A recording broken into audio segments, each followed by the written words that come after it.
ফটোসিনথেসিসের light ফেজে যে প্রোডাক্টগুলো তৈরি হয়, এটিপি অ্যান্ড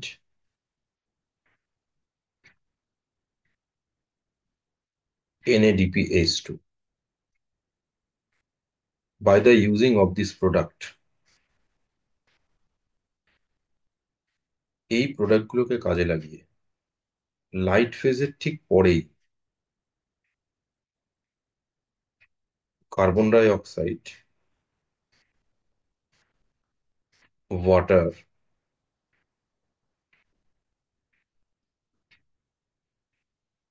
রিয়াকশন করে। তো অ্যাটমসফেরিক কার্বন ডাই অক্সাইড যেটা অ্যাবজর্ব করে, রুট থেকে প্লান্ট যেটা ওয়াটার অ্যাবজর্ব করে, এই দুটোকে কেমিক্যালি এনজাইমেটিক রিয়াকশনের সাহায্যে, রিয়াকশনের মাধ্যমে কি তৈরি করে?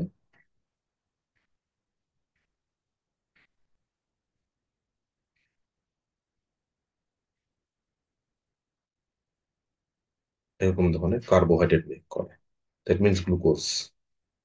তো এই রিয়াকশনটাকে না আমরা ডার্ক রিয়াকশন বলি। Why dark?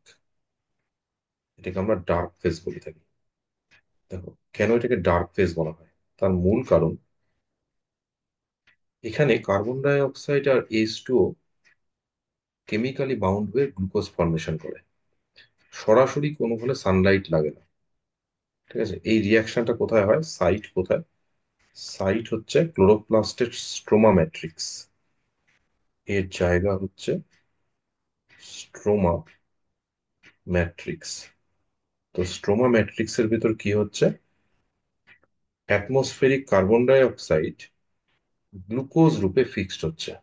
এটা যেটা জেনারেট করে সেটা হচ্ছে এরকম ধরনের কম্পাউন্ড, C6H12O6, গ্লুকোজ ফর্মেশন হচ্ছে।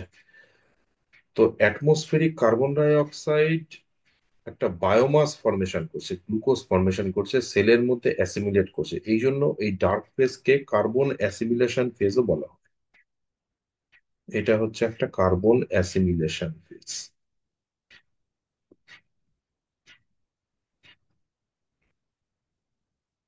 Carbon assimilation.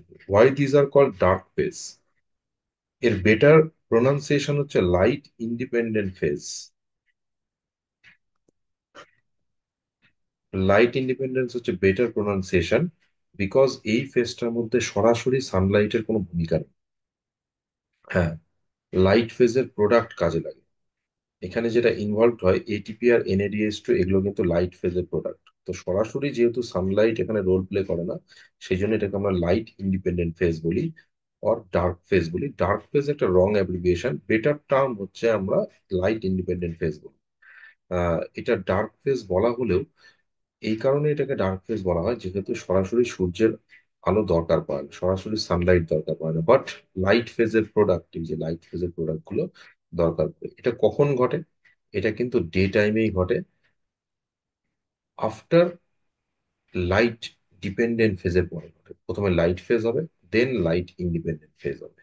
লাইট ফেজে যে প্রোডাক্ট গুলো আসে, এটিপি আর NADPH2, সেটাই কার্বন ডাই অক্সাইড আর ওয়াটারের সাথে মাল্টিপল স্টেপে এনজাইমেটিক রিয়াকশন হয়, ফরমেশন করে হচ্ছে গ্লুকোজ। তো এই স্টেপে অ্যাটমসফেরিক কার্বন ডাই অক্সাইড, এই যে কার্বন ডাই অক্সাইড আছে, সেটা গ্লুকোজের রূপে সেলের মধ্যে, এটা তো সেলের মধ্যে অ্যাসিমিলেট করে, টিস্যুর মধ্যে আর সেলের মধ্যে অ্যাসিমিলেট করে। দ্যাটস ওয়াই এটাকে আমরা কার্বন অ্যাসিমিলেশন স্টেপ বলতে পারি। এবার এই কার্বন অ্যাসিমিলেশন স্টেপের এনজাইমেটিক রিয়াকশন হয় কোথায়? কোথায় হয়? স্ট্রোমা ম্যাট্রিক্সে হয়। কেন স্ট্রোমা ম্যাট্রিক্স হয়? কারণ স্ট্রোমা ম্যাট্রিক্সের মধ্যে ভেরিয়াস টাইপস অফ এনজাইমস থাকে, যেই এনজাইমস গুলো এই বায়োকেমিক্যাল প্রসেসটা সম্পন্ন করে।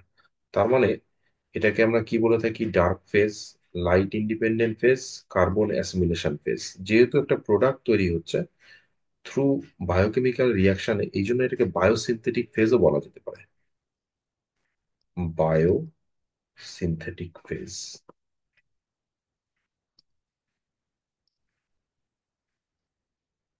বায়োসিনথেটিক ফেজও বলা যেতে পারে। এবার এই বায়োসিনথেটিক ফেজের বায়োকেমিক্যাল রিয়াকশন গুলো কিভাবে ঘটে, এটা প্রথম ইনভেস্টিগেট করেন Melvin Calvin during World War 2। সেই সমসাময়িক 1938-এর কাছাকাছি সময় মেলভিন কেলভিন কি করেছিলেন, তিনি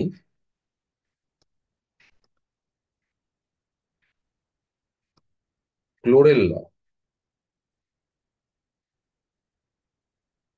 একটা গ্রিন অ্যালগা নিয়েছিলেন, এর ফটোসিনথেটিক বেশি হয়। এই ক্লোরেল্লার ওপর ট্রিট করেছিলেন 14CO2, radio active carbon die oxide treat করলেন। Radio active carbon die oxide treat করার পর এখানে কার্বন অ্যাসিমিলেশন স্টেপে তিনি ফার্স্ট যে স্টেবল কম্পাউন্ডটা পেয়েছিলেন, ফার্স্ট স্টেবল কম্পাউন্ড ক্লোরেল্লার ওপর ট্রিট করা হলো, ফার্স্ট যে স্টেবল কম্পাউন্ড তিনি পেয়েছিলেন, ট্রেস করেছিলেন,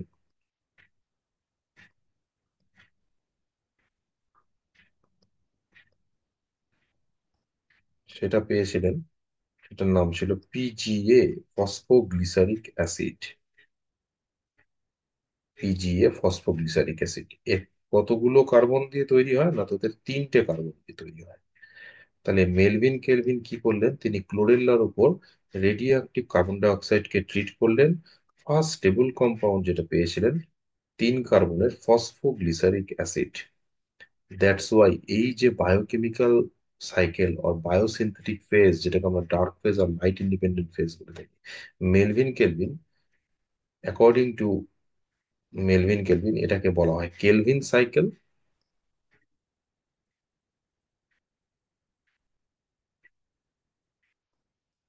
অর যেহেতু ফার্স্ট স্টেবল প্রোডাক্ট হচ্ছে 3 carbon containing PGA, that's why এটাকে C3 সাইকেলও বলে।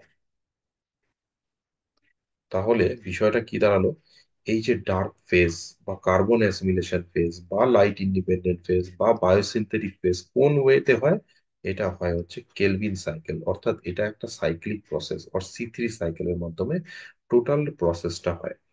এবার এখানে একটা বিষয় আছে, বিষয়টা কি, যে এই যে অ্যাটমসফেরিক কার্বন ডাই অক্সাইড, এই কার্বন ডাই অক্সাইডের জন্য একটা কি দরকার, একটা অ্যাকসেপ্টার দরকার। তাহলে সেলের মধ্যে ডেফিনেটলি কোনো কার্বন অ্যাকসেপ্টার থাকে, সেলের মধ্যে কোনো নিশ্চয়ই কার্বন অ্যাকসেপ্টার আছে, কার্বন অ্যাকসেপ্টার আছে, যে এই কার্বনকে অ্যাকসেপ্ট করবে, ধরে নিবে।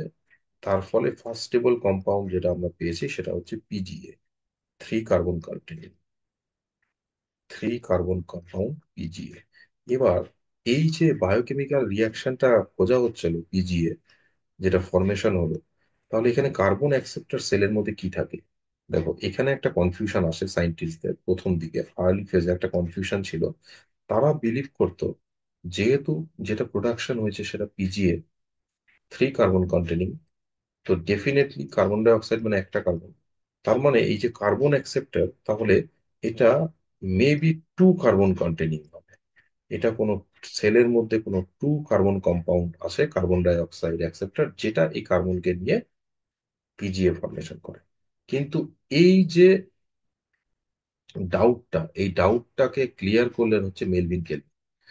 তিনি এক্সপেরিমেন্টালি প্রুভ করলেন এই যে কার্বন ডাই অক্সাইড যেটা ট্রিট করা হলো আর এই সাইকেলের মাধ্যমে, এই যে টোটাল একটা সাইক্লিক প্রসেস, এই সাইক্লিক প্রসেসে যেখানে কার্বন ডাই অক্সাইড ফিক্সড হচ্ছে, আর এই কার্বন ডাই অক্সাইডকে ধরেই গ্লুকোজ তৈরি হয়, C6H12O6। তার মানে এই গ্লুকোজের মধ্যে যে 6টা কার্বন দেখতে পাচ্ছ না, যখন মেলভিন কেলভিন ক্লোরেল্লার উপর রেডিও অ্যাক্টিভ কার্বন ট্রিট করলো, তো দেখা গেল গ্লুকোজের সমস্ত কার্বনগুলো হচ্ছে রেডিও অ্যাক্টিভ কার্বন। তার মানে সেলের মধ্যে যেটা অ্যাকসেপ্টার থাকে, কার্বন ডাই অক্সাইড অ্যাকসেপ্টার, সেটা কিন্তু আর যাই হোক না কেন এর কার্বন কিন্তু গ্লুকোজে আসে না। তাহলে বাই দা ওয়ে এই প্রসেসের মাধ্যমে এই কার্বন ডাই অক্সাইড অ্যাকসেপ্টার ফিরে আসে। এবার আর্লি ফেজে সায়েন্টিস্টদের ধারণা ছিল যে এখানে কি থাকে, একটা কোনো 2 কার্বন কন্টেনিং কোনো কার্বন ডাই অক্সাইড অ্যাকসেপ্টর থাকে। কিন্তু পরে দেখা গেল পরীক্ষামূলকভাবে কেলভিন দেখালেন এই কার্বন ডাই অক্সাইডটা হচ্ছে 3 2 কার্বন কন্টেনিং নয়, এটা হচ্ছে 5 কার্বনের একটা কম্পাউন্ড যার নাম RuBp।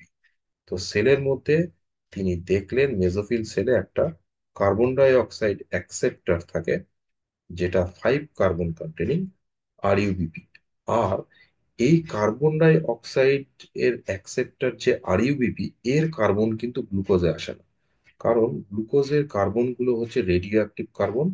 যেহেতু carbon die oxide radio active এবং গ্লুকোজটাও রেডিও অ্যাক্টিভিটি দেখাচ্ছে, তার মানে গ্লুকোজের সমস্ত কার্বন কোথা থেকে এসছে? কার্বন ডাই অক্সাইড থেকে এসছে।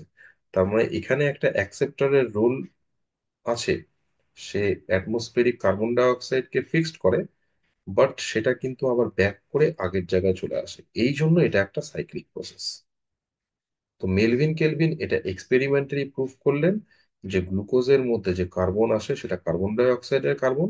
আর একটা জিনিস কি, এখানে যে প্রাইমারি কার্বন অ্যাকসেপ্টর আছে, সেই কার্বন ডাই অক্সাইড অ্যাকসেপ্টর হচ্ছে RuBp, রাইবিউলোজ বিসফসফেট। এবং এটা কিন্তু কোনো 2 কার্বন কন্টেনিং না, এটা 5 কার্বন কন্টেনিং কম্পাউন্ড। এই হচ্ছে বিষয়টা। এবার আমরা চলে আসবো এই কেলভিন সাইকেলের একটু ডিটেলস প্রসেসে।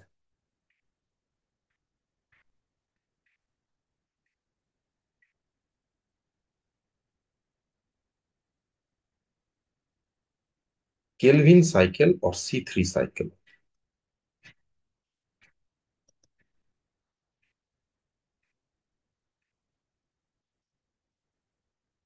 Kelvin or C3 cycle. দেখো নিটে তোমাকে এই বায়োকেমিক্যাল সাইকেল গুলো ফটোসিনথেসিসের মধ্যে যেটা আসবে এবার, এগুলো খুব ভালো মতো এর কনসেপ্টটা ক্লিয়ার থাকতে হবে, কারণ এখান থেকে না বিভিন্ন ক্যালকুলেটিভ কোশ্চেন গুলো আসে। যে ক্যালকুলেটিভ কোশ্চেন গুলো সাইকেল গুলোকে, বায়োকেমিক্যাল পাথওয়ে গুলোকে যদি স্টাডি না করা হয়, তাহলে কিন্তু আনসার দেওয়া যায় না। সুতরাং এই জায়গাটা কিন্তু ভালো মতো বুঝতে হবে।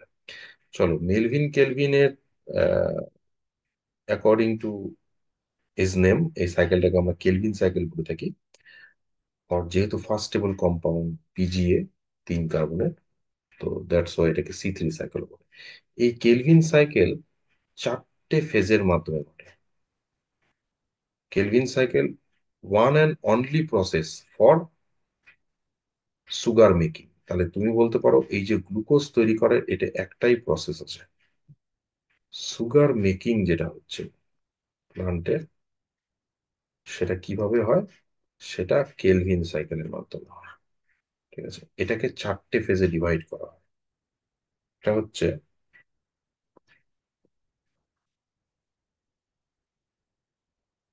কার্বক্সিলেশন ফেজ,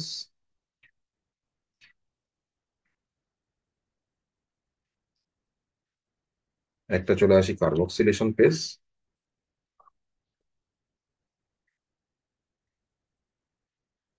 নেক্সট আসবে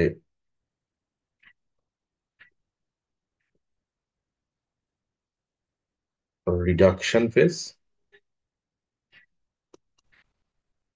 তারপরে চলে আসে, যেহেতু সাইকেল তো আগের জায়গায় ব্যাক করতে হবে, রিজেনারেশন ফেজ, অ্যান্ড ফাইনালি যেটা হবে এটাকে বলা হয় product synthetic phase.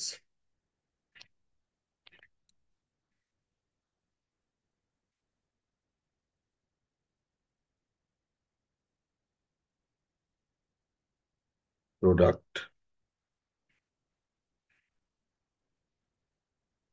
Synthetic or synthesis phase.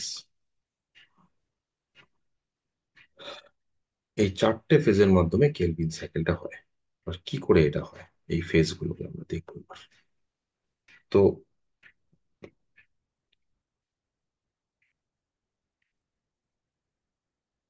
Plant সেলের মধ্যে মেসোফিল সেলে একটা কম্পাউন্ড আছে, এর নাম RuBp, রাইবিউলোজ বিসফসফেট। এই রাইবিউলোজ বিসফসফেট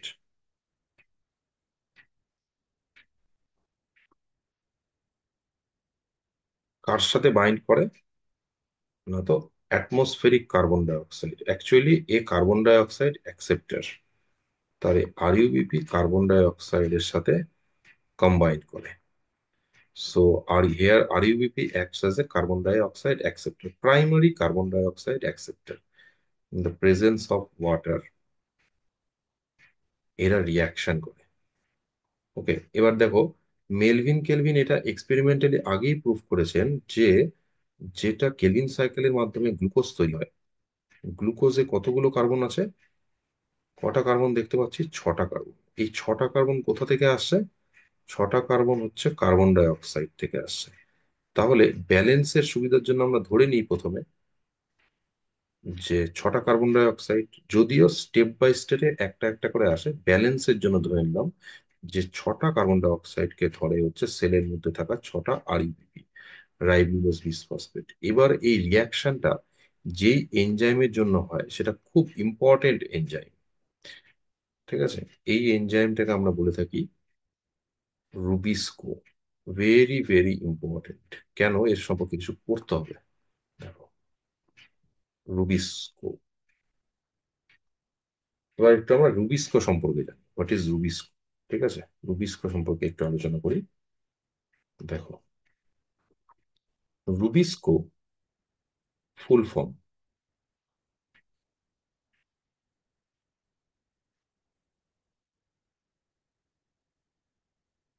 রাইবিউলোজ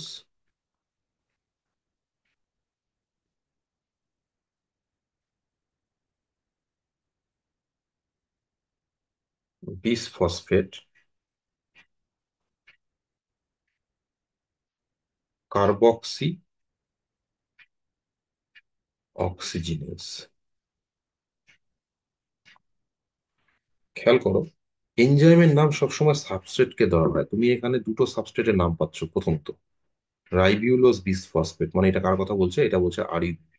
তারপরে কি আছে? কার্বক্সিলেজ, মানে কার্বন ডাই অক্সাইড, মানে ক্লিয়ার জিনিস। রুবিস্কো আরইউবিপির সঙ্গে কার্বন ডাই অক্সাইডের রিয়াকশন করতে পারে, যেমন এটা এখানে হচ্ছে। যদি এইখানে রুবিস্কো কার্বন ডাই অক্সাইডের সাথে আরইউবিপি রিয়াকশন করে না, তবে এই ফেজটাকে আমরা বলে থাকি কার্বক্সিলেশন ফেজ। তাহলে এই জায়গার এই ফেজটাকে আমরা কি বলতে পারি? এই ফেজটাকে আমরা রাখতে পারি কি বলে? এটাকে আমরা বলতে পারি হচ্ছে,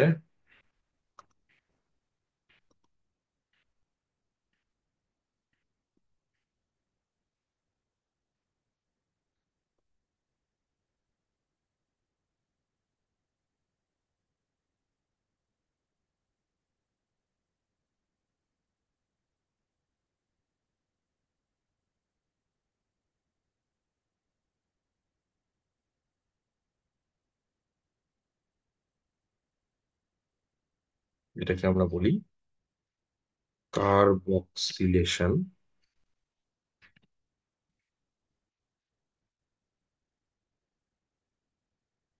ফেজ। এটাকে আমরা বলতে পারি কার্বক্সিলেশন ফেজ। কার্বন ডাই অক্সাইডের সাথে আরইউপি রিয়াকশন, দ্যাট মিনস এখানে আমরা কি দেখলাম? রিয়াকশনটা যেটা এখানে হলো, যে এখানে যে জিনিসটা হয়েছে, আরইউবিপির সঙ্গে সিও2 রিয়াকশন করেছে। যদি এরকম ঘটনা ঘটে, তাহলে এটা রুবিস্কোর কোন অ্যাক্টিভিটি? এটা রুবিস্কোর এটা রুবিস্কোর কোন অ্যাক্টিভিটি? রুবিস্কোর কার্বক্সিলেজ অ্যাক্টিভিটি। কার্বক্সিলেজ অ্যাক্টিভিটি হয়েছে, এইটা হচ্ছে কার্বক্সিলেজ অ্যাক্টিভিটি, কোনো ভুল নেই। কিন্তু এখানে দেখো আরেকটা বিশেষ ব্যাপার আছে। এখানে আরেকটা নেম আছে, অক্সিজেনেস, কার্বক্সি অক্সিজেনেস। তার মানে এই সেম এনজাইমটা আরেকটা রিয়াকশন করতে পারে। দুটো সাবস্ট্রেটের প্রতি অ্যাফিনেশন আছে। আরইউবিপির সঙ্গে কার্বন ডাই অক্সাইডকে জুড়তে পারে, স্পেশাল কেসে আরইউবিপির সঙ্গে অক্সিজেনের রিয়াকশন করতে পারে। আরইউবিপির সঙ্গে যখন কার্বন ডাই অক্সাইড রিয়াকশন করবে না, তখন সি3 সাইকেল। আর আরইউবিপির সঙ্গে যখন অক্সিজেনের রিয়াকশন করবে, এটা অন্য একটা প্রসেস হয়, এটাকে আমরা সি2 সাইকেল বলি। এটা কিন্তু ফটোসিনথেসিস নয়।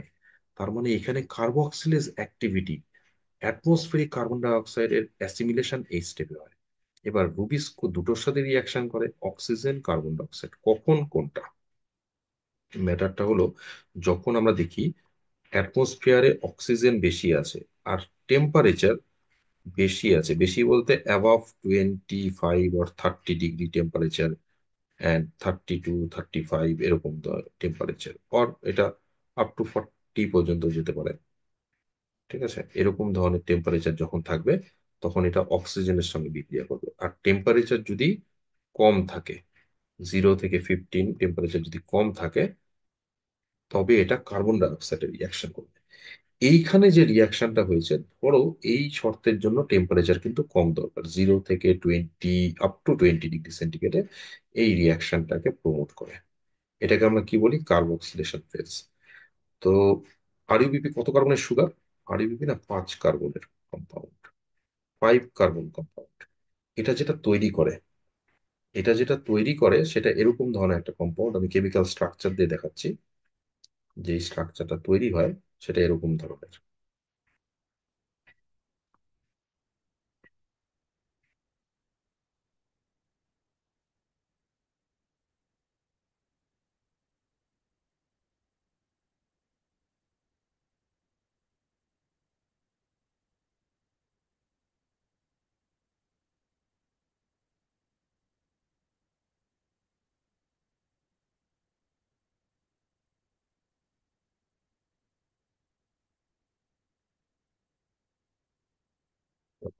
দেখো এখানে হিসাবটা বোঝো, এটা মানে কতগুলো কার্বন, এটা মানে 30 কার্বন। ওকে, এটা কটা কার্বন? 6টা কার্বন। তাহলে টোটাল 36। এবার ফার্স্ট স্টেবল কম্পাউন্ডটা যেটা তৈরি হয়, এটাকে আমরা বলে থাকি 3PGA। Y 3PGA? এটা ফসফোগ্লিসারিক অ্যাসিড, 3 নম্বরে ফসফেট আছে তো 3 ফসফোগ্লিসারিক অ্যাসিড, অর এটাকে পিজিও বলতে পারো। কত কার্বনের কম্পাউন্ড? 3 কার্বনের। তাহলে 36 মলিকিউল কার্বন যদি আসে, তাহলে 3 কার্বনের কতগুলো মলিকিউলস দিবে? 12টা, 12 মলিকিউল। তাহলে এবার হিসাব মিলে গেল, 36 টোটাল কার্বন। হিসাব করে দেখো, 36 কার্বন। তাহলে 6 কার্বন ডাই অক্সাইড, এটা ব্যালেন্সের জন্য করলাম, একটা একটা করেই আসে। 6 কার্বন ডাই অক্সাইড 6 আরএবিপির সঙ্গে রিয়াকশন করে with the help of rubisco. Very important enzyme. এখানে একটা কথা বলে দিই, রুবিস্কো এমন একটা enzyme, most abundant enzyme in nature, most abundant protein. এটা হচ্ছে মোস্ট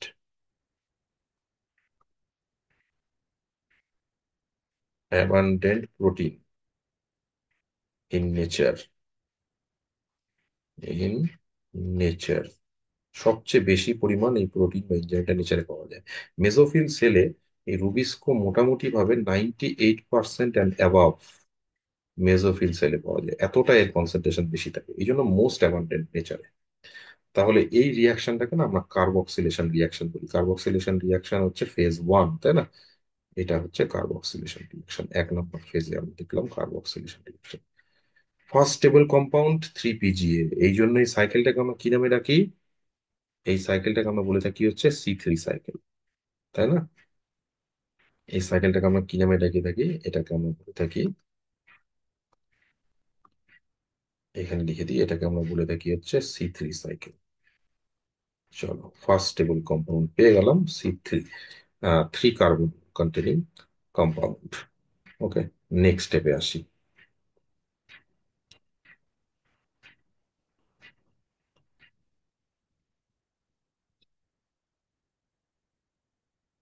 নেক্সট স্টেপে দেখো কি হয়।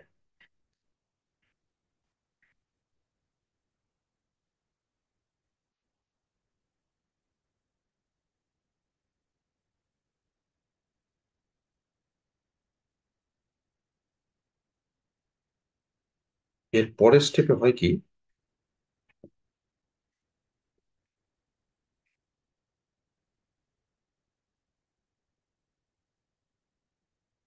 এর রিডাকশন ঘটবে। তো প্রথম যখন রিডাকশন ঘটবে, ফার্স্ট এটা ফসফোরাইলেটেড,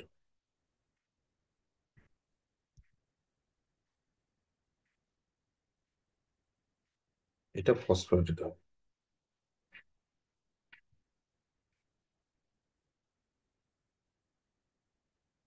এই কম্পাউন্ডটার মধ্যে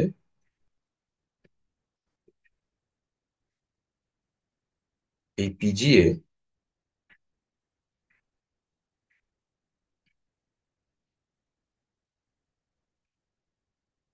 টুয়েলভ পিজি এর জন্য 12 এটিপি চলে আসে। তুমি বলবে এটিপি কোথা থেকে আসে? এটিপি লাইট ফেজের প্রোডাক্ট, কাজে লাগছে এখানে। এডিপি হয়ে বেরিয়ে গেল, তার মানে একটা করে ফসফেট একে দিয়ে গেল। তাহলে ফসফেটটা এবার এই জায়গাটায় ঢুকে যাবে। তাহলে এই জায়গাটা যখন ঢুকে যাবে, এর কেমিক্যাল স্ট্রাকচারটা ঠিক এরকম দাঁড়াবে।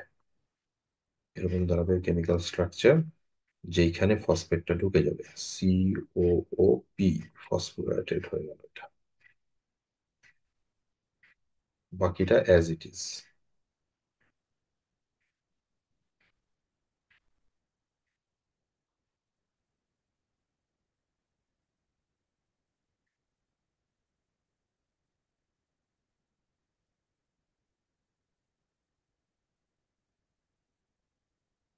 এরকম একটা কম্পাউন্ড তৈরি করে, এটাকে আমরা কি নামে ডাকবো? বিস ফসফোগ্লিসারিক অ্যাসিড, বা 1,3 বিস ফসফোগ্লিসারিক অ্যাসিড বললেও চলে, 1 আর 3 ফসফেট আছে। বিপিজিএ, বিস ফসফোগ্লিসারিক অ্যাসিড।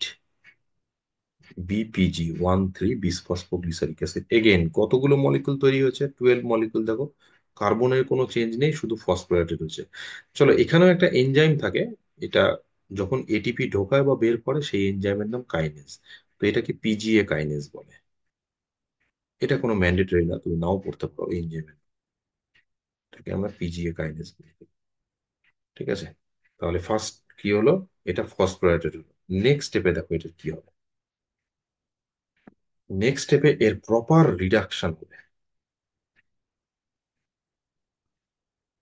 রিডাকশন হওয়া মানে, রিডাকশন মানে কি বোঝায়? বিজারণ বোঝায়।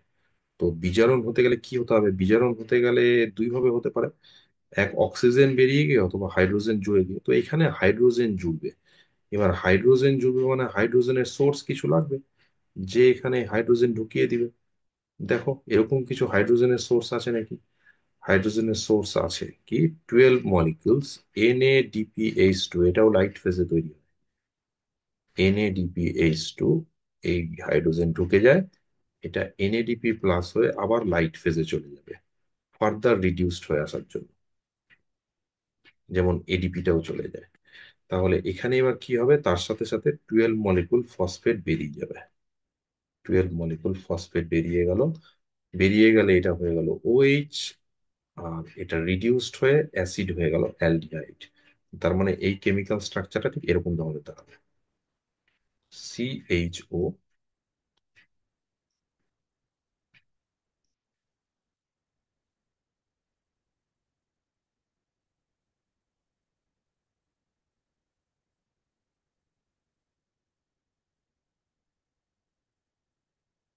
এরকম ধরনের একটা কেমিক্যাল স্ট্রাকচার তৈরি করবে। এখান থেকে ফসফেট বেরিয়ে গেল, অ্যাসিডটা অ্যালডিহাইড হয়ে গেল। এটাকে আমরা কি নামে ডাকতে পারি? PGALD, বা 3 ফসফোগ্লিসারালডিহাইড। ফসফোগ্লিসারালডিহাইড বা 3 ফসফোগ্লিসারালডিহাইড বলে ডাকতে পারি। ওকে। আচ্ছা, কত মলিকুল তৈরি হবে? এগেন 12 মলিকুল তৈরি হবে। কার্বনের কোনো চেঞ্জ নেই, টোটাল কার্বন দেখো তুমি হিসাব করে 36। এই যে তুমি এতক্ষণ যে স্টেপটা দেখলে না, এই যে দুটো স্টেপ আপ টু দিস, এখান থেকে এখানে, এই যে দুটো স্টেপ তুমি দেখলে, এটাকে একটু ছোট করি।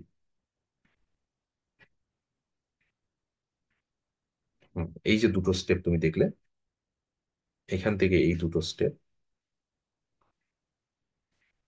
তো এখান থেকে এই জায়গাটা দেখানি, এখান থেকে এই যে আপ টু দিস, এই ফেজ পর্যন্ত, এই স্টেপ এতদূর পর্যন্ত, এইটা হচ্ছে, এটাকে আমরা বলি রিডাকশন ফেজ। এটাকে আমরা বলে থাকি হচ্ছে রিডাকশন ফেজ।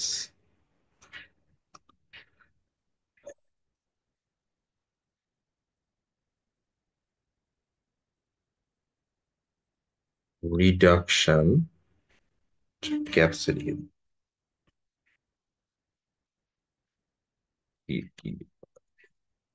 Reduction phase. চলো, এইটা হচ্ছে রিডাকশন ফেজ। খেয়াল করো, এইটুকুন জায়গায় রিডাকশন হয়ে গেল। তাহলে কিসে কনভার্ট হয়ে গেল? এটা 3 পিজিএলডি। কত মলিকুলস তৈরি করছে? 2 মলিকুলস। তাহলে হয়ে গেল। এটা হচ্ছে 1 নম্বর রিয়াকশন ছিল। তোমার কি ছিল? Carboxylation phase. আর 2 নম্বর ফেজ চলে আসলো রিডাকশন ফেজ। ওকে। তো ইম্পর্টেন্ট জিনিস কিন্তু এই জায়গাটায় 12 মলিকিউল এটিপি দরকার হলো, এটা পরে কাজে লাগবে আমাদের। আর এখানে 12 মলিকিউল এনএডিপিএস টু, এটা আমাদের কাজে লাগলো এখানে। এই জিনিসগুলো কোথা থেকে জেনারেট হয়েছে, কোথা থেকে পেয়েছি? এই energy rich compound light phase থেকে পেয়েছি, যেটা এখানে প্রপারলি ইউটিলাইজড হলো। এই টোটাল বায়োকেমিক্যাল রিয়াকশন কিন্তু স্ট্রোমা ম্যাট্রিক্স এর মধ্যে হচ্ছে সমস্ত এনজাইম আছে। চলো এটার এনজাইম নাম লিখে দিই, এটা খুব একটা কঠিন না। এই এনজাইমকে আমরা কি বলে থাকি? যখন হাইড্রোজেনকে ঢোকানো হয় তখন সেটাকে আমরা ডিহাইড্রোজেনেজ বলি। তো এটাকে আমরা বিপিজিএ ডিহাইড্রোজেনেস, এনএডিএস ডিহাইড্রোজেনেস বলতে পারি, এনএডি ডিহাইড্রোজেনেস, এনএডি ডিহাইড্রোজেনেস। আগেই বলেছি এইখানে এই এনজাইমের নাম খুব একটা বেশি ইম্পর্টেন্ট নেই, তুমি এখানে স্কিপ করতে পারো এগুলোকে। বাট রুবিস্কোকে মনে রাখতে হবে, হ্যাঁ এটা ইম্পর্টেন্ট। রুবিস্কো মনে রাখতে হবে, এটা খুব গুরুত্বপূর্ণ একটা এনজাইম। এটা এর কার্বক্সিলেজ অ্যাক্টিভিটি, অক্সিজেনের সাথে বিক্রিয়া করলে অন্য কিছু ঘটে, সেটা ফটোসিনথেসিস না। ওকে, নেক্সট স্টেপে চলে আসি আমরা। Out of this 12 molecules of PGLD, এই 12 মলিকুলস পিজিএলডি এর মধ্যে এখান থেকে 10 মলিকুল পিজিএলডি, কতগুলো? 10 মলিকুলস পিজিএলডি মানে কতগুলো কার্বন হবে হিসাব করে বলো। পিজিএলডি 3 কার্বনের কম্পাউন্ড দেখতে পাচ্ছ, তার মানে টোটাল কার্বন হচ্ছে 30। আউট অফ দিস 10 পিজিএলডি কতগুলো ইন্টারমিডিয়েট সাইকেলের মাধ্যমে, কতগুলো ইন্টারমিডিয়েট সাইকেলের মাধ্যমে আরো এখানে 7-8টা রিয়াকশন হয়, যেটা তোমাদের সিলেবাসে নেই। আমি পরে ইনক্লুড করে দিব কোনো একটা ভিডিওতে এটাকে। অনেক সময় স্টুডেন্টদের অনেক কোয়ারি থাকে, আমি এটা ইনক্লুড করে দিই। তো এই 10 মলিকুলস পিজিএলডি এরা কতগুলো 7-8টা বায়োকেমিক্যাল রিয়াকশনের মাধ্যমে ফাইনালি যেটা তৈরি করে সেটা হচ্ছে আরইউএমপি। আমি এর স্ট্রাকচারটা এখানে দিচ্ছি না, একটু পরে দিচ্ছি। এই স্ট্রাকচারটা আমি পরে দিয়ে দিচ্ছি এখানে। যেটা তৈরি করছে সেটা তৈরি করে, এটাকে বলা হয় আরইউএমপি, রাইবিউলোজ মনোফসফেট। ওকে, তো যেটা তৈরি হয় সেটা হচ্ছে আরইউএমপি, রাইবিউলোজ মনোফসফেট। চলো দেখানো যেতে পারে, এটা এখানে দেখিয়ে দিই। যেটা তৈরি হয় সেটা হচ্ছে আরইউএমপি, রাইবিউলোজ মনোফসফেট। তো এটা এরকম হয় দেখো, রাইবিউলোজ না 5 কার্বন কন্টেনিং সুগার। তো 1, 2,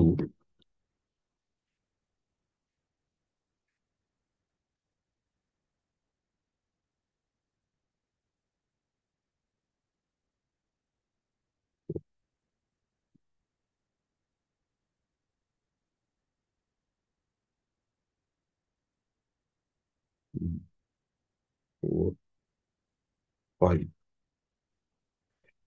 এখানে দেখানো খুব মুশকিল। আমি এটাকে সেপারেটলি দেখাচ্ছি, অসুবিধা হচ্ছে এখানে। আমি এটাকে সেপারেটলি দেখাচ্ছি, চলো অসুবিধা নেই। এই রিয়াকশনের কেমিক্যাল স্ট্রাকচার আমি সেপারেট দেখাচ্ছি, যেটা তৈরি করে সেটা বলে দিই। এটার নাম হচ্ছে আরইউএমপি, রাইবিউলোজ মনোফসফেট, বা এটাকে 5 ফসফেট বলে, কিছু না 20 ফসফেট মানে। এখানে দুটো ফসফেট আছে, ছোট করি। এখানে 20 ফসফেট দেখতে পাচ্ছ তুমি, দুটো ফসফেট আছে। আর এটা মানে রাইবিউলোজ এমপি মানে মনোফসফেট, একটা ফসফেট আছে। এগেন এটা কিন্তু 5 কার্বনের যে সুগার, তাহলে 5 কার্বনের কতগুলো সুগার হবে এই যে 30টা মেলাতে গেলে? 6। 6 মলিকিউল, দেখো তুমি হিসাব করে দেখো, টোটাল কার্বন এবার হয়ে গেল 30। তাহলে যেটা মূল ব্যাপার আসলো, 10 মলিকুলস পিজিএলি কতগুলি ইন্টারমিডিয়েট সাইকেলের মাধ্যমে আলটিমেটলি যেটাতে টার্ন হয় সেটা হচ্ছে 6 molecule RuMP. This RuMP then regenerate RuBP. 6 molecule RuMP, ribulose monophosphate, ribulose 20 ফসফেটে কনভার্ট হবে। তাহলে কি লাগবে? মনোফসফেট থেকে 20 ফসফেট হওয়ার জন্য এর কাছে কি দরকার? দরকার হচ্ছে এটিপি। কটা এটিপি? 6টা এটিপি লাগবে। 6টা এটিপি এখানে এডিপি হয়ে বেরিয়ে যাবে, একে একটা করে ফসফেট দিয়ে যাবে। এই ফসফেট নিয়ে এক একটা রাইবুলোজ মনোফসফেট, ছটা, ছটা রাইবুলোজ 20 ফসফেটে কনভার্ট হবে। তো এই যে এখান থেকে যে রিয়াকশনটা দেখলাম না, পার্টিকুলারলি এই স্টেপটা দেখো, এই যে স্টেপটা আমরা দেখছি, এই স্টেপটা, এই স্টেপটাকে আমরা কি নামে ডাকতে পারি? এটাকে আমরা বলতে পারি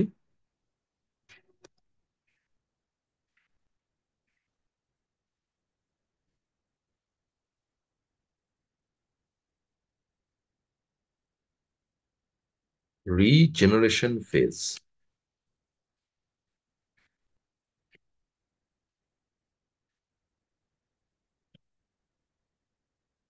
এটাকে আমরা রিজেনারেশন ফেজ বলি। তাহলে এই ফেজটা চলে আসলো, রিজেনারেশন ফেজ। এর কেমিক্যাল স্ট্রাকচার আমি দেখাবো, শুধু একটা বাকি থাকলো তো, আর ইউএমপি আর আইপিএস বিসফসফেট, এটার কেমিক্যাল স্ট্রাকচার বলছি। আচ্ছা, বিষয়টা হচ্ছে কটা পিজিএলডি পড়ে থাকলো এখানে?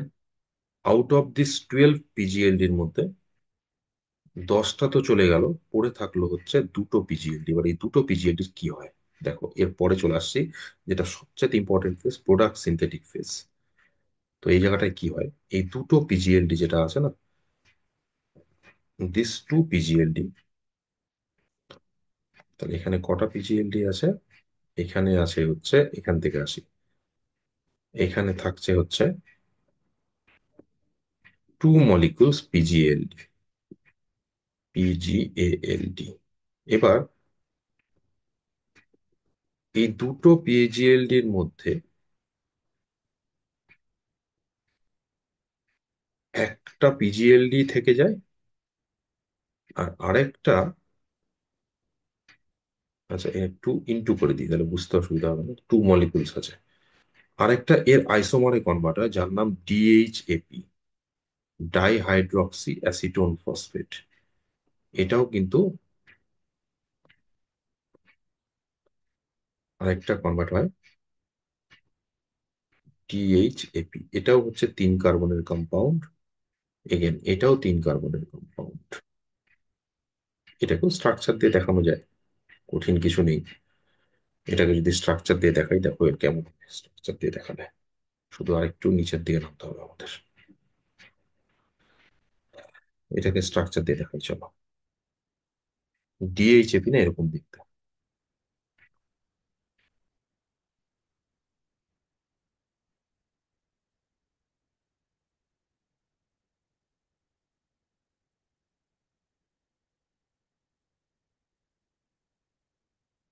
এই হচ্ছে ডিএইচপি, ডাইহাইড্রক্সি অ্যাসিটোন ফসফেট, বা এর আরেকটা নাম আছে গ্লিসারিউলস। এগুলো বায়োমলিকুলস আমরা স্টাডি করবো চ্যাপ্টারে, কিভাবে হয়েছে কেমিক্যাল স্ট্রাকচার। আর পিজিএলডি তো বলেই দিলাম, ফসফোগ্লিসারালডিহাইড। এগেন এটাও 3 কার্বনের একটা অ্যালডোস সুগার, CH2O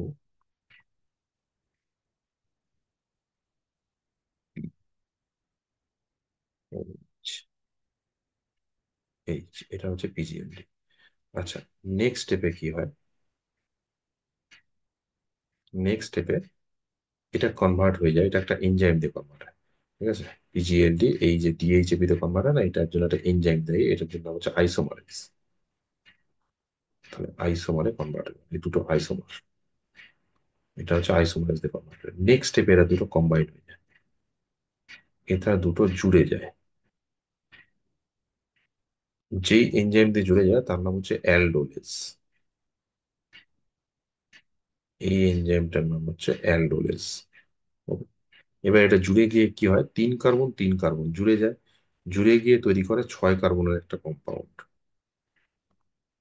টু,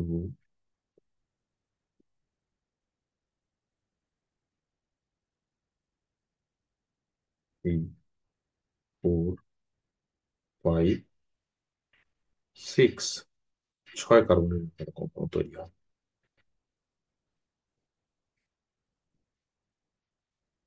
দেখো দুজনের কাছে এরকম ধরনের গ্রুপ আছে, সেকেন্ডারি অ্যালকোহলিক গ্রুপ। তো দুটো গ্রুপই নিয়ে নিল।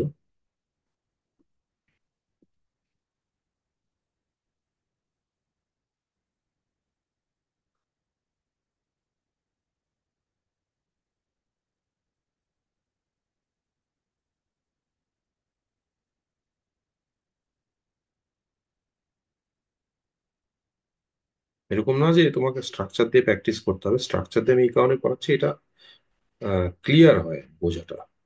তো এরকম দুটো ট্রায়োস ফসফেট কম্বাইন্ড হয়ে যেটা তৈরি করে এটার নাম হচ্ছে ফ্রুক্টোজ 1,6 বিস ফসফেট। এটা তৈরি করলো হচ্ছে ফ্রুক্টোজ 1 আর 6, দেখো দুটো ফসফেট আছে, 1 আর 6-এ 1,6 বিস ফসফেট বলা হয়। ঠিক আছে, এটা তৈরি করলো 1,6 বিস ফসফেট, তার মানে একটা 6 কার্বন কন্টেনিং কিন্তু সুগার আমরা পেয়ে গেছি। নেক্সট স্টেপে কি হয়, এর পরের স্টেপে এখান থেকে একটা ফসফেট বেরিয়ে যাবে, আনস্টেবল হচ্ছে 1 নম্বরে, ফসফেটটা এখানে বেরিয়ে যায়। এনজাইম নাম হচ্ছে ফসফাটেজ। ফসফাটেজ। ঠিক আছে, তাহলে স্ট্রাকচারটা একটু চেঞ্জ হয়ে যাবে, একদম অ্যাজ ইট ইজ থাকবে, শুধুমাত্র এখানে ফসফেটটা চলে দিকে এইচ হয়ে যাবে। তো টোটালটা লিখছি না, আমি একদম সরাসরি নামে চলে আসছি। এটাকে আমি বলতে পারি ফ্রুক্টোজ 6 ফসফেট, 1 নম্বর থেকে চলে গেল ফসফেট, এখন এটা হয়ে গেছে ফ্রুক্টোজ 6 ফসফেট। ঠিক আছে, এটা কিসে কনভার্ট হয়ে গেল, ফ্রুক্টোজ 6 ফসফেট। নেক্সট স্টেপে এই ফ্রুক্টোজ 6 ফসফেট এগেন আরেকটা এনজাইম আইসোমারেজ, আইসোমারেজ দিয়ে এর আইসোমারে কনভার্ট হয়ে যায়, এই আইসোমারের নাম হচ্ছে গ্লুকোজ 6 ফসফেট, গ্লুকোজ 6 ফসফেট। ওকে, দেন এই গ্লুকোজ 6 ফসফেট থেকে আবার ফসফেট বেরিয়ে যাবে, কোন এনজাইম সেলের মধ্যে থাকে, ফসফাটেজ।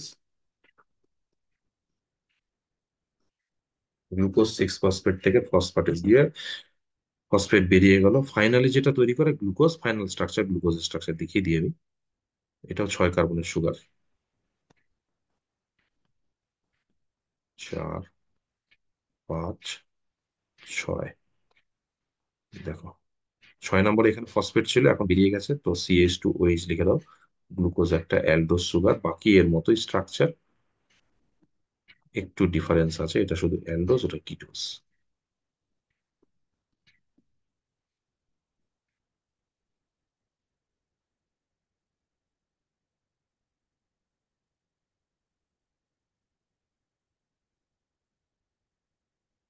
ব্যাস, এটা যেটা তৈরি হলো এটাকে আমরা কি বলি, গ্লুকোজ। তার মানে দেখো, এই যে ফেসটা তুমি এতক্ষণ দেখলে না, একটু ছোট করি এটাকে আমি, এইবার দেখো, খেয়াল করো ফেসটাকে, এই যে ফেসটাকে তুমি দেখতে পাচ্ছ এখন, ওকে, এই ফেসটা বলতে চাচ্ছি আমি, এই জায়গাটা, এই যে জায়গাটা দেখো, এই যে টোটাল জায়গাটা, এখানে কি হলো, এখানে 12 পিজিএলডি এর মধ্যে দুটো পিজিএলডি এসছে, যারা ডিএইচএপি পিজিএলডি তে কনভার্ট হয়ে গেল, জুড়ে গেল ফ্রুক্টোজ 1,6 বিস ফসফেট, দেন ফ্রুক্টোজ 6 ফসফেট, এখান থেকে আইসোমারেজ দিয়ে গ্লুকোজ 6 ফসফেট, ফাইনালি গ্লুকোজ তৈরি করলো। তার মানে ওভারঅল কি দাঁড়ালো, কতগুলো কার্বন আসলো, 6টা কার্বন, এই 6টা কার্বন কার্বন ডাই অক্সাইড থেকে এসেছে, তার প্রুফ হচ্ছে মেলভিন কেলিন করে দিয়ে গেছে radio active carbon die oxide দিয়ে। তো গ্লুকোজ তৈরি হলো, তো এই ফেজটাকে আমরা বলতে পারি এটা 4 নম্বর ফেজ। এই 4 নম্বর ফেজটাকে আমরা কি নাম দিতে পারি, প্রোডাক্ট সিনথেটিক ফেজ। তো এটাকে আমরা বলে থাকি প্রোডাক্ট সিনথেটিক ফেজ। ওকে, এটা হচ্ছে প্রোডাক্ট সিনথেটিক ফেজ। এই দাঁড়ালো প্রোডাক্ট সিনথেটিক ফেজ। ওকে, এই দাঁড়ালো তার মানে ওভারঅল বিষয়টা। এবার যেটা বলেছিলাম যে RUMP আর RUBP স্ট্রাকচারের মধ্যে কি ডিফারেন্স, খুব সহজে দেখিয়ে দিই RUMP আর RUBP স্ট্রাকচার ডিফারেন্সটা, সবটাই হয়ে গেল, এটা করেই দিই। 5 কার্বনের সুগার, রাইবোলোজ 20 ফসফেট।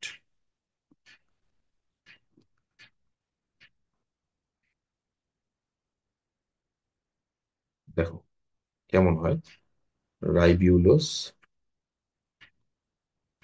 মনোফসফেট আর 20 ফসফেট, এটা যখন মনোফসফেট তখন CH2OH, নিচে আমরা একটা ফসফেট দেখছি, ব্যাস হয়ে গেল। এবার এখানে কি আছে,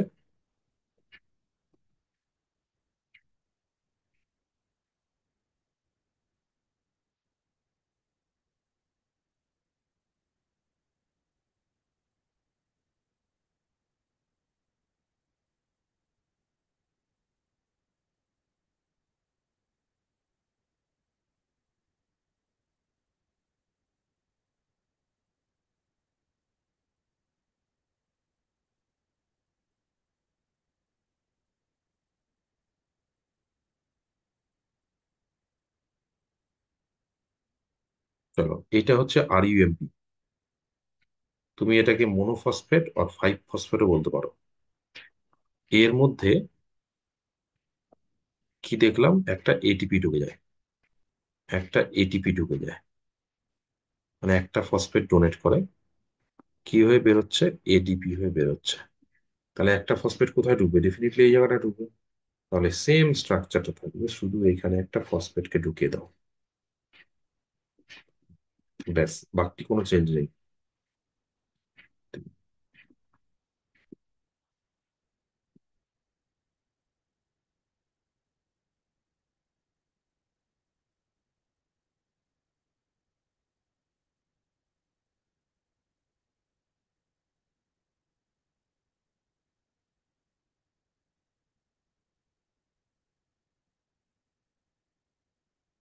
এটাকে না আমরা রাইবুলোজ বিস ফসফেট বলি।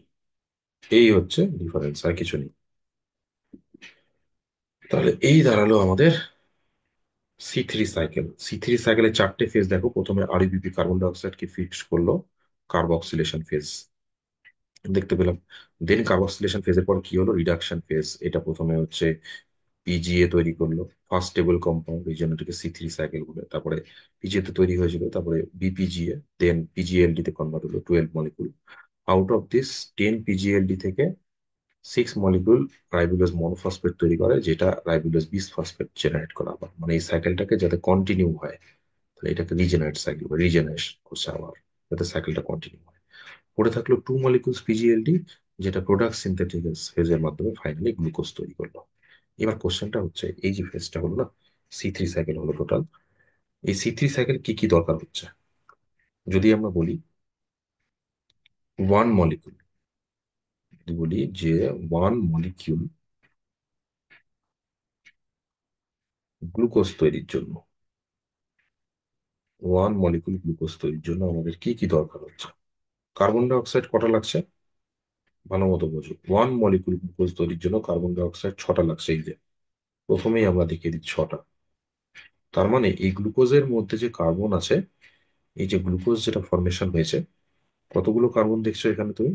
গ্লুকোজের ফর্মুলা দেখো, এখানে কি হবে, ইম্পেরিক্যাল C6H12O6। এটা রেডিও আইসোটোপের সাহায্যে প্রমাণ করা গেছে যে গ্লুকোজের মধ্যে 6টা কার্বন কিন্তু কার্বন ডাই অক্সাইড থেকে এসছে। তাহলে এটা একদম সিম্পল জিনিস, 1 মলিকুল গ্লুকোজ তৈরি করতে কার্বন ডাই অক্সাইড লাগে 6টা।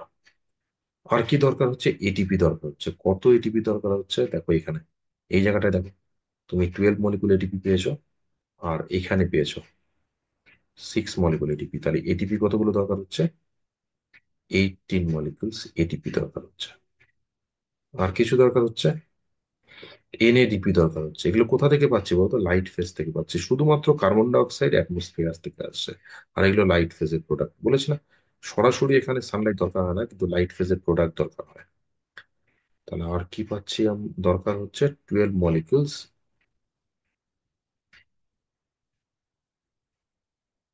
NADPH2। এগুলো কি রিকোয়ার, এগুলো রিকোয়ারমেন্ট,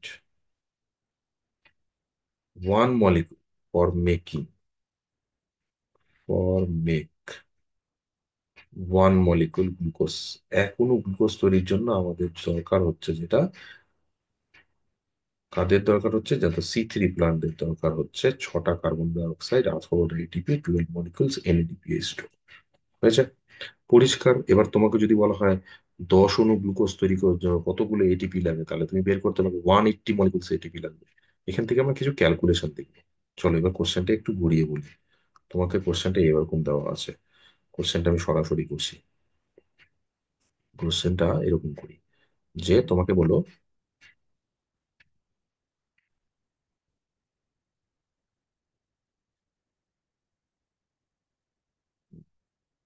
এখানে লেখার জায়গা পড়ে, চলো, তোমাকে বললো, if if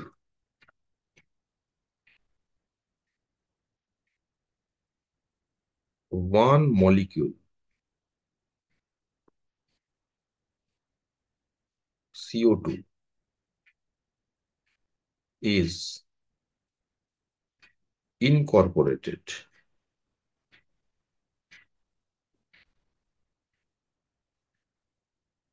into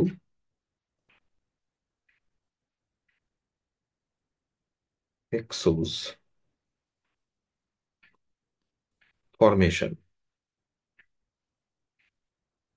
hexose formation মানে সুগার মেকিং, গ্লুকোজ ফর্মেশন। কি বলছে, ইফ ওয়ান মলিকুল, যদি এক অণু কার্বন ডাই অক্সাইড ইনকর্পোরেটেড হয় হেক্সোজ ফর্মেশন, সুগার ফর্মেশনের জন্য, then how many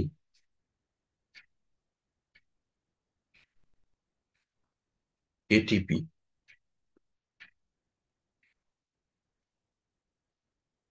would be required।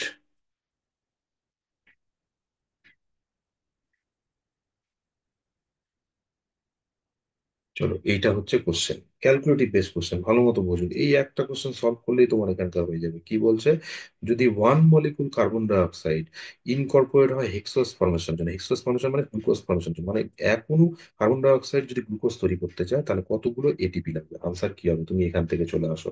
এই সাইকেলের মধ্যে এটা ক্লিয়ার তো, যে এক অণু গ্লুকোজ তৈরি করতে গেলে পরে কতগুলো এটিপি লাগে, 18টা এটিপি, কিন্তু 6টা কার্বন ডাই অক্সাইড সেখানে ব্যবহার হয়। এবার বলছে যে একটা কার্বন ডাই অক্সাইড মানে গ্লুকোজ তৈরি করতে যদি একটা কার্বন ডাই অক্সাইড ব্যবহার হয়, 6টা কার্বন ডাই অক্সাইড 18টা এটিপি দরকার হয় গ্লুকোজ তৈরি করতে, তাহলে একটা কার্বন ডাই অক্সাইড যদি কতগুলো এটিপি লাগবে। বিষয়টা বোঝো যে 6টা কার্বন ডাই অক্সাইড গ্লুকোজ যদি তৈরি করে সুগার মেকিং এ যায় তাহলে কতগুলো এটিপি দরকার হয়, 18টা এটিপি। এবার তোমাকে কি বলছে, যদি একটা কার্বন ডাই অক্সাইড যায় তবে কতগুলো এটিপি লাগবে, 18 / 6, that means 3 ATP. Very very important question. That means if one molecules of carbon dioxide is incorporated into hexose formation, how many ATP would be required? Answer হবে 3 ATP। তার মানে এই যে cyclic পাথওয়েতে তো ব্যালেন্সের সুবিধার জন্য 6 লিখে দিলাম, একটা একটা করে কার্বন ডাই অক্সাইড আছে, আর প্রত্যেকটা কার্বন ডাই অক্সাইড যখন সুগার মেকিং এ যায় সে কতগুলো এটিপি ব্যয় করে, 3টে এটিপি ব্যয় করে। তাহলে 6টা কার্বন ডাই অক্সাইড জন্য 18টা এটিপি। কোশ্চেনটা যদি এরকম করতো কতগুলো এনএডিপি লাগতো, তবেও আমরা বের করতাম। বলো এনএডিপি কতগুলো লাগবে, 6টা কার্বন ডাই অক্সাইডের জন্য 12টা যদি এনএডিপি লাগে, তাহলে একটা কার্বন ডাই অক্সাইডের জন্য এনএডিপি লাগবে 2 মলিকিউলস,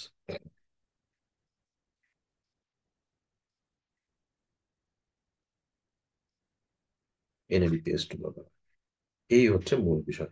এবার তোমাকে যদি বলে কোনো সময় দুটো কার্বন ডাই অক্সাইড গ্লুকোজ তৈরিতে পার্টিসিপেট করলো, বলো কতগুলো এটিপি লাগবে।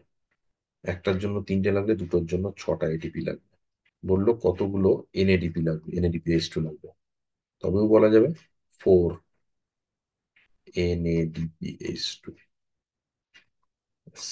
এই হচ্ছে kelvin cycle or C3 cycle. কোশ্চেনটা হচ্ছে এটার জন্য এনভায়রনমেন্টাল কন্ডিশন কি দরকার। শোনো, রুবিস্কো কি বলেছি, রুবিস্কো কার্বন ডাই অক্সাইডের সাথে রিয়াকশন যেরকম করতে পারে অক্সিজেনের সাথে রিয়াকশন করতে পারে, তাহলে এখানে কেলভিন সাইকেল যেটা পড়ছে না, এটা না রুবিস্কোর কার্বক্সিলেজ অ্যাক্টিভিটি, এটা এর কার্বক্সিলেজ অ্যাক্টিভিটি, অর্থাৎ কার্বন ডাই অক্সাইডের সাথে রিয়াকশন করছে। কখন করতে পারে বলতো এটা, এটা করতে পারে যখন অ্যাটমসফিয়ারে কার্বন ডাই অক্সাইড কনসেন্ট্রেশন বেশি থাকবে আর টেম্পারেচার বেটার হয় 0 ডিগ্রি টু 20 ডিগ্রি টেম্পারেচারের মধ্যে থাকে। এবার এই টেম্পারেচারটা না টেম্পারেট রিজিয়নে দেখতে পাওয়া যায়। তো এই জন্য সি3 প্লান্টস গুলো better adapted in temperate region. সি3 প্লান্টস গুলো কোথায় জন্মায়, টেম্পারেট রিজিয়নে জন্মায়, টেম্পারেট রিজিয়নে জন্মায়। তাহলে এই সমস্ত এই গাছগুলোকে যদি ট্রপিক্যাল অঞ্চলে লাগানো হয় যেখানে অ্যাভারেজ টেম্পারেচার 30, 35, 40-এর কাছাকাছি, তবে কিন্তু এর ফটোসিনথেসিস ইনহিবিটেড হবে, কারণ সেই অবস্থায় রুবিস্কো কিন্তু অক্সিজেনের সাথে বিক্রিয়া করবে। আর অক্সিজেনের সাথে যখন বিক্রিয়া করবে তখন কিন্তু সেটা ফটোসিনথেসিস নয়। ওকে, তাহলে এই গেল সি3 cycle or Calvin cycle. Biochemical সাইকেলের সাথে সাথে এর ক্যালকুলেটিভ পার্টটা কিন্তু ভীষণ ইম্পর্টেন্ট।